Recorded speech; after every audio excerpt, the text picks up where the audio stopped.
बिस्मिल्लाहिर्रहमानिर्रहीम। अस्सलाम वालेकुम जी, मैं नजमुल हसन बाजवा हूं। आज 15 दिसंबर है, इतवार का दिन है।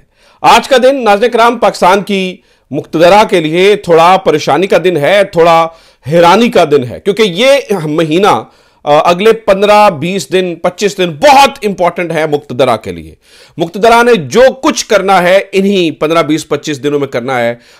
दिसंबर के दरमियान से लेकर जनवरी के पहले पहले हफ्तों तक इनका टाइम है और उसके अंदर बहुत सारे कदम उठाए जाने हैं। बहुत सारी चीज़ों के ऊपर इमरान खान को ड्रिल करने की कोशिश की जानी है, क्योंकि यही एक सुपर इंपॉर्टेंट मंथ है इनके पास।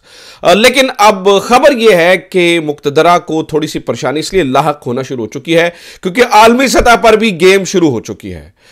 जनवरी 20 के बाद चीज़ें बहुत मुश्किल हो जाएंगी पाकिस्तान की मुक्तदरा के लिए, पाकिस्तान की गवर्नमेंट के लिए।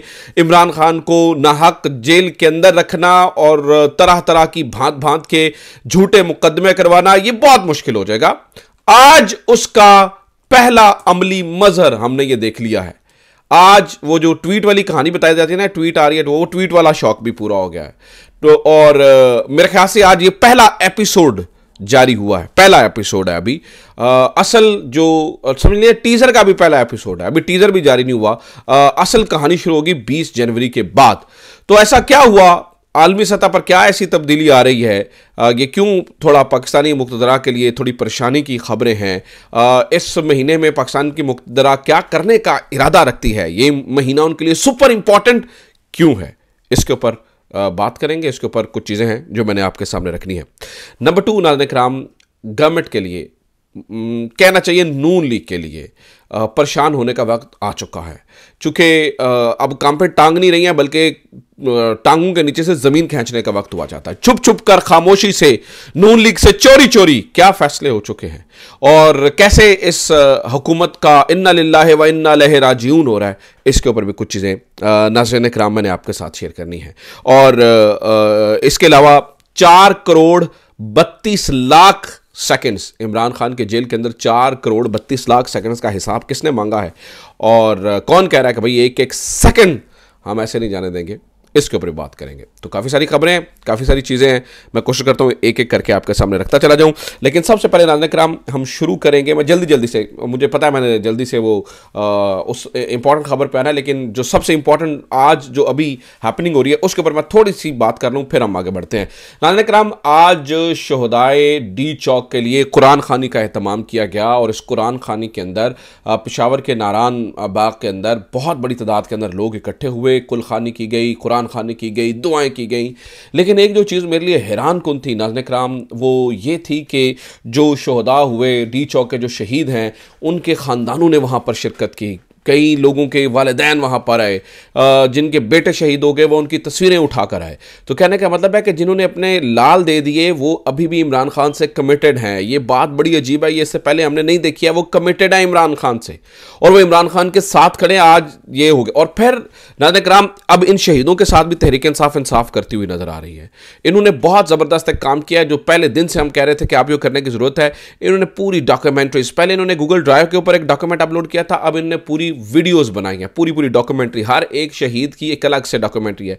यानी कि हर एक शहीद के ऊपर 4-5 मिनट का पैकेज है, जिसके अंदर उसकी तस्वीरें, जिसके अंदर वो सबूत, जिसके अंदर वीडियो, जिसके अंदर सारा कुछ, डॉक्टर्स, ये वो हर चीज़ जो कुछ शामिल हो सकती है उसको शामिल किया गया है। और ये भी नाज़रीन किराम के आज तहरीक इंसाफ ने इंटरनेशनल मीडिया को बुलाया हुआ था, तमाम डॉक्यूमेंट्रीज, तमाम ये वीडियो पैकेजेस, तमाम सबूत उनको दिखाए गए हैं। अब ये जो दांत निकाल के कहते हैं ना, दिखाएं कहां पे है सबूत, दिखाएं कहां पे है गोली चली, कौन सा खून, ये फलां, उनके मुंह पे करारा थप्पड़ मारा। और पीटीआई को यही करने की जरूरत थी। बहुत ज़बरदस्त, बहुत ही शानदार।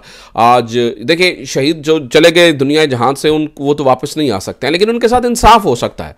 ये तहरीक इंसाफ ने उनके साथ इंसाफ किया है कि जो उन बेचारों के साथ जुल्म हुआ, अभी तो जो बेचारे मिसिंग पर्सन हैं उनका अंदाजा ही नहीं हो रहा वो किधर है ना, लेकिन जो सामने आ गए शहदा, उनके बारे में इन्होंने बड़ा अच्छा काम किया कि आलमी मीडिया को बताया, और ये सब कुछ जो है ना बड़ी ज़बरदस्त बात है।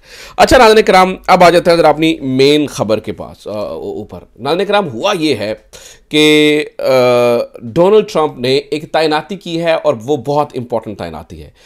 इन्होंने तैनाती की है रिचर्ड ग्रेनल की। ये जो रिचर्ड ग्रेनल हैं, Richard granal, if I am pronouncing it right, Richard granal, तो इनके बारे में सबसे पहले आपको याद होगा मैंने वीडियो की थी रिचर्ड ग्रैनल के बारे में।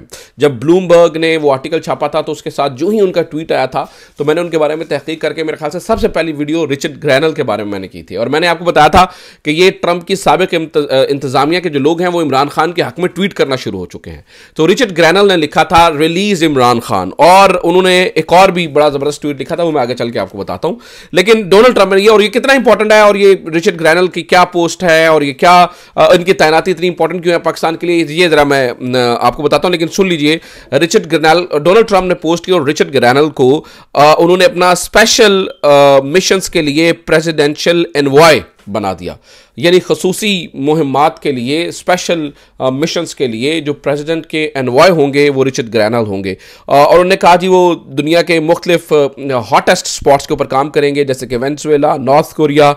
और डोनाल्ड ट्रंप की फर्स्ट टर्म के अंदर जो रिचर्ड थे वो यूनाइटेड स्टेट्स के एम्बेसडर्स टू जर्मनी थे, acting director of national intelligence थे, और प्रेसिडेंशियल एनवॉय फॉर कोसोवो और सर्बिया थे नेगोशिएशंस के लिए। अब नाज़रीन किराम, ये जो रिचर्ड ग्रैनल हैं इनके बारे में मैं थोड़ा सा आपको बता दूं। ये बंदा बहुत बड़ा है और बड़ा शानदार है, लेकिन ये बंदा इमरान खान के हवाले से ज्यादा अहम है। इन्होंने नाज़रीन किराम 26 नवंबर को 11:46 पर एक ट्वीट की और वो बहुत इंपॉर्टेंट थी। 26 नवंबर 11:46, और 26 नवंबर कौन सा टाइम है? 26 नवंबर टाइम वो है नाज़रीन किराम जब तहरीक इंसाफ के ऊपर गोलियां चली। ये वो टाइम है 26 नवंबर। उस वक्त रिचर्ड ग्रैनल इस पूरी सिचुएशन को मॉनिटर कर रहे थे। उन्होंने एक ट्वीट किया, उन्होंने कहा, Watch Pakistan. Their Trump-like leader is in prison on phony charges and the people have been inspired by the US red wave. Stop the political prosecutions around the world. तो उन्होंने कहा कि जो पाकिस्तान का ट्रंप की तरह का एक लीडर है उसको एक इंतहाई बेहुदा चार्जेस के अंदर गिरफ्तार किया गया है, और वहाँ की जो आवाम है पाकिस्तान की वो यूएस की रेड वेव की तरह जो है ना उनसे उन्होंने वो इंस्पायर्ड हैं और वो अपने लीडर को छुड़ाने के लिए जा रहे हैं उन्हें। और ये भी कहा कि यार ये जो दुनिया भर में हो रही है ये इस चीज़ को जो है वो बंद किया जाए। और यही रिचर्ड ग्रैनल है नाज़रीन किराम के। इन्होंने, मैंने आपको बताया कि जो ब्लूमबर्ग का एक आर्टिकल था, the protesters demanding the release कप्तान jail from Pakistan jail former prime minister Imran Khan reached at the edge of the nation's capital, authorities said late Monday. तो ये भी उन्होंने 26 नवंबर को 8:50 पे, यानी कि 3 घंटे पहले ये ट्वीट किया था, और इस ट्वीट के ऊपर उन्होंने लिखा था रिलीज इमरान खान।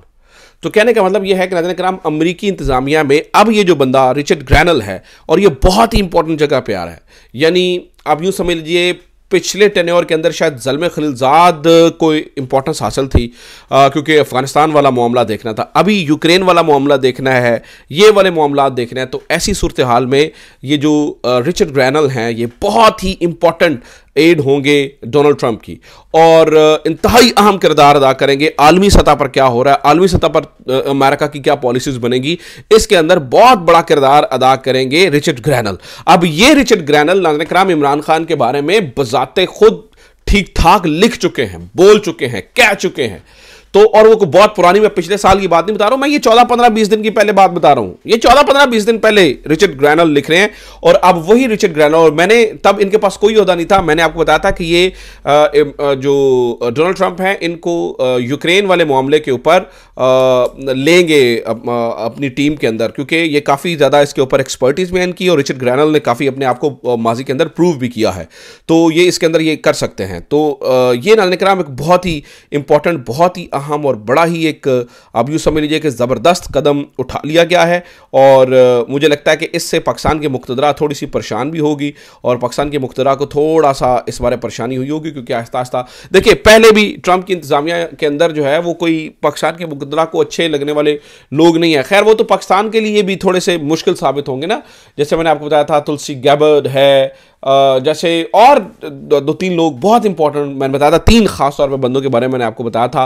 कैश पटेल है, और वो भी देखें, और तुलसी गैबर्ड है, और जो इनके आ रहे हैं जिन्होंने वो बिल पेश किया था इंडिया और अमेरिका को लेके, वो भी हैं। तो अब ऐसी में वो तो बहुत ही ज़्यादा पाकिस्तान के लिए भी परेशान कुन सूरत हाल थी। ऐसे में रिचर्ड ग्रैनल का आना यकीनी तौर पर एक बड़ा जो है ना वो परेशान कुन चीज़ हो सकती है। ऐसे में नाज़रीन किराम जब अमेरिका में इतनी बड़ी तब्दीलियां आ रही हैं तो जो ओवरसीज़ पाकिस्तानी है, खासतौर पर वो अमेरिकन जो ट्रंप सर्कल के करीब हैं, वो इस चीज़ की दुहाई दे रहे हैं और वो बता रहे हैं कि इतना आसान नहीं, अब ऐसे नहीं जाने देंगे। उन्होंने जो आतिफ खान साहब ने एक ट्वीट लिखा है वो मैं आपके सामने रखता हूँ। इमरान खान ने लिखा कि जानवरों को भी ऐसे नहीं रखा जाता जैसे मुझे रखा गया है। जब इमरान खान का ये बयान आया तो उसके ऊपर आतिफ खान ने लिखा, उन्होंने कहा ना 500 दिन, ना 12,000 घंटे, ना यहां तक कि 7,20,000 मिनट, आपको इन 4,32,00,000 सेकंड्स का भी हिसाब देना होगा जो आपने हमारे रहनुमा इमरान खान को इतनी गैर इंसानी हालत में नाजायज़ तौर पर कैद करके रखा है।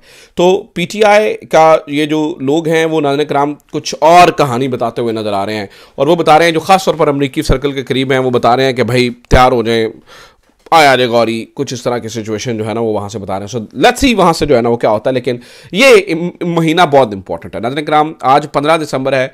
आप यूँ समझ लीजिए अगले जो 30-35 दिन है very very important, very important. बहुत कुछ इसके अंदर हो जाएगा और बहुत सारी चीज़ें करने की कोशिश की जाएगी। ऐसे में नाज़रीन किराम जब पाकिस्तान तहरीक इंसाफ का मुस्तकबिल और इमरान खान का मुस्तकबिल तय हो रहा होगा तो ये याद रखिएगा कि नून लीग का मुस्तकबिल भी तय हो रहा होगा। ज़राए ये बताते हैं कि ऐवान सदर में होने वाली जो खुफिया मुलाकातें हैं वो अपना बड़ा असर रखती हैं और अंदर खाते बहुत कुछ पक रहा है।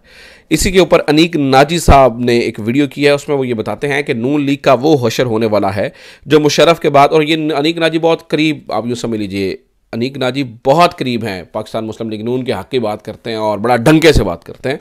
तो अनीक नाजी लिखते हैं कि नून लीग का वो हशर होने वाला है जो मुशर्रफ के बाद काफ लीग का हुआ था।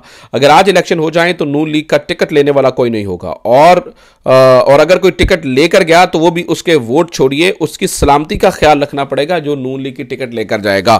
तो ये हालात है। अब ज़रा ये बताते हैं नाज़रीन किराम कि नून लीग की गवर्नमेंट के पाँव से ज़मीन खींचने का फैसला कर लिया गया है और ये फैसला बड़े ऊपर लेवल पे हो गया है।